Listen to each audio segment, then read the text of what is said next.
Norteamérica dividida y el engaño del nacionalismo mexicano. Casi todo lo que se nos enseña sobre el éxito de las potencias económicas es falso.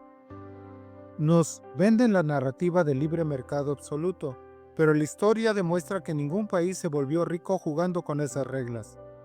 Hoy vamos a desmantelar un mito histórico. ¿Cómo? Estados Unidos construyó su imperio violando la teoría económica tradicional. ¿Por qué? México ha fracasado en imitar esa receta.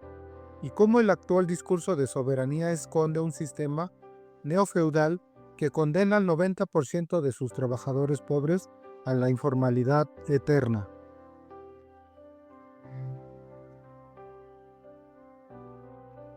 El choque de dos modelos económicos. La guerra civil estadounidense no fue solo una pelea política o moral, fue un choque brutal entre dos modelos económicos irreconciliables.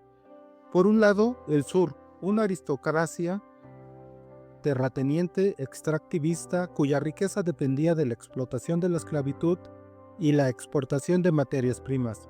Un modelo estático como se le identifica dentro del institucionalismo económico original.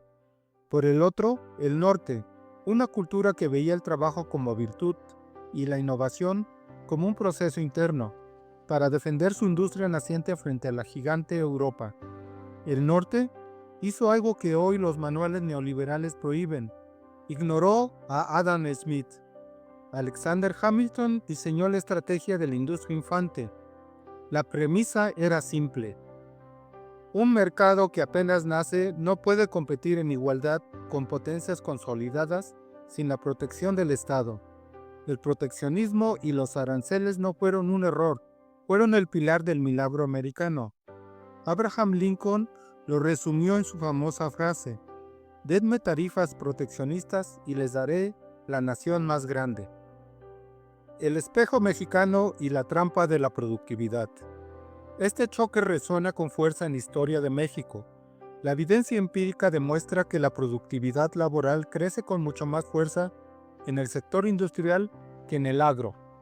México entendió esto a mediados del siglo XX, cuando las crisis externas y las guerras mundiales cerraron los mercados, y el país se vio forzado a impulsar la producción interna. La industrialización demostró no ser una opción, sino el motor indispensable para la soberanía real. Pero aquí es donde el camino de México se desvió de Hamilton. Para hacer política industrial, para subsidiar tecnología, crear infraestructura y financiar sectores estratégicos, se necesita dinero, mucho dinero, y México se quedó sin recursos. Miren esta gráfica.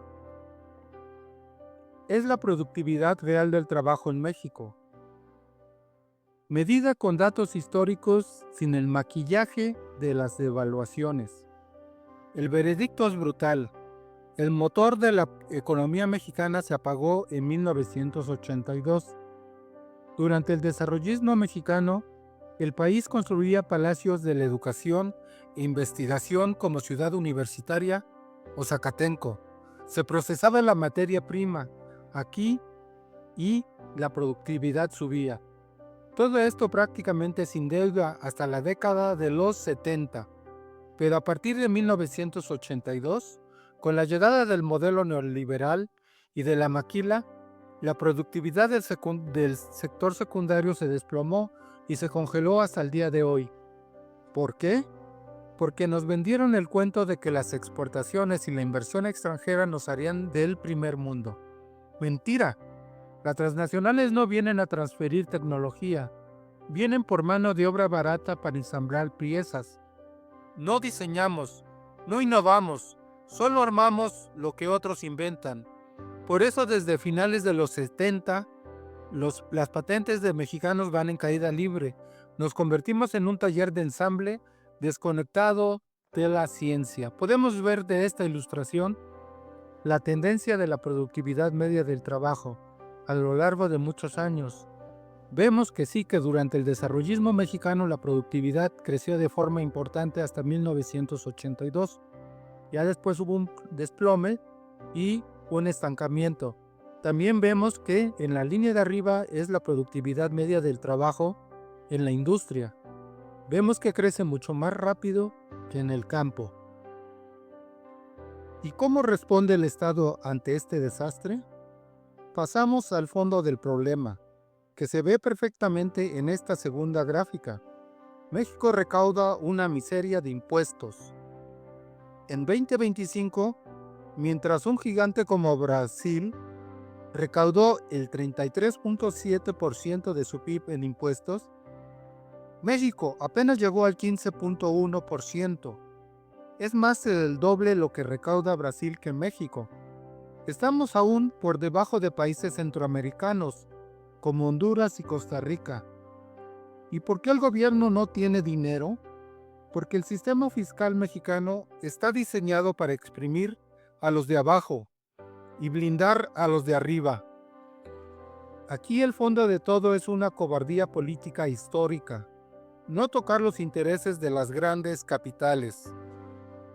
Ninguno de los dos gobiernos de Morena se atrevió a hacer una reforma fiscal real para cobrarle a los ultra ricos, mientras a un asalariado cautivo le quitan de golpe hasta el 35% de impuestos sobre la renta en su nómina y los pobres pagan un IVA totalmente regresivo cada vez que consumen.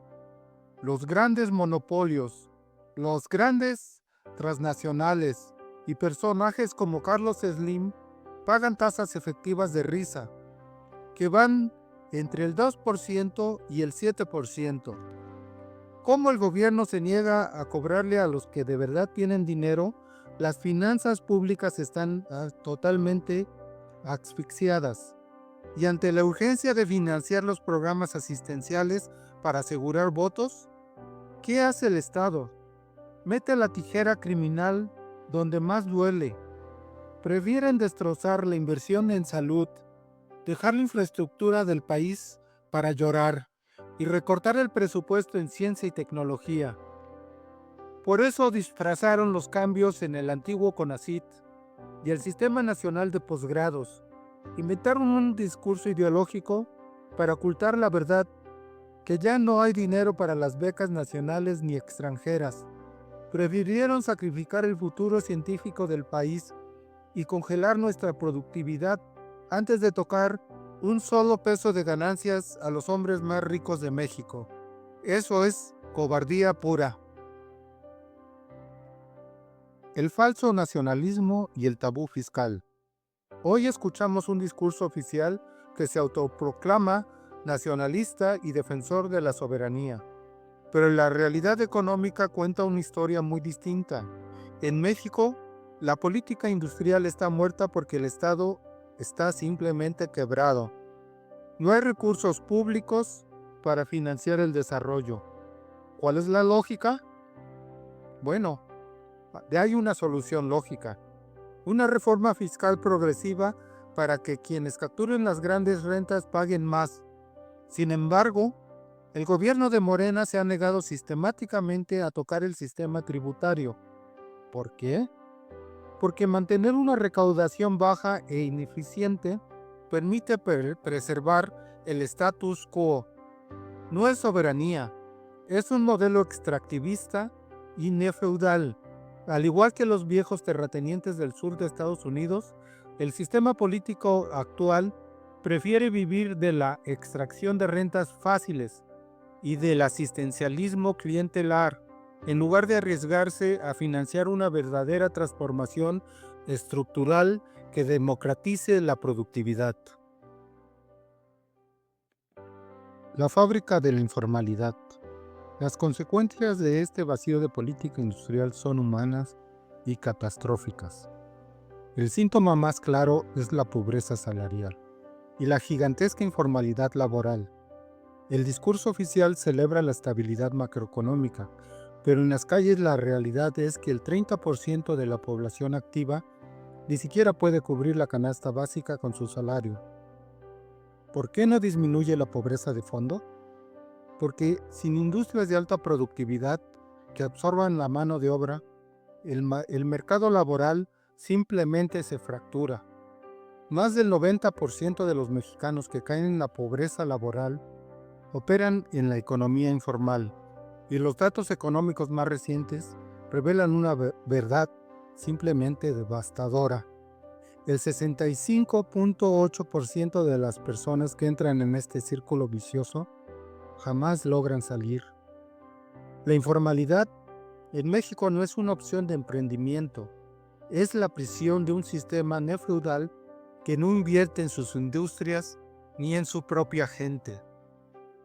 El verdadero nacionalismo no se mide en el control estatal de sectores obsoletos ni en discursos de campaña. Se miden en la capacidad de un país para elevar la productividad de su gente y sacarla de la informalidad. Mientras México se niegue a realizar una reforma fiscal profunda y financiar una política industrial moderna, seguiremos atrapados en el espejo del sur perdedor de la Guerra Civil Americana. Un país rico en recursos, pero atrapado en una estructura feudal de pobreza salarial. Si quieres seguir avanzando y analizando la historia económica sin filtros ni dogmas, suscríbanse al canal. Nos vemos en el próximo video.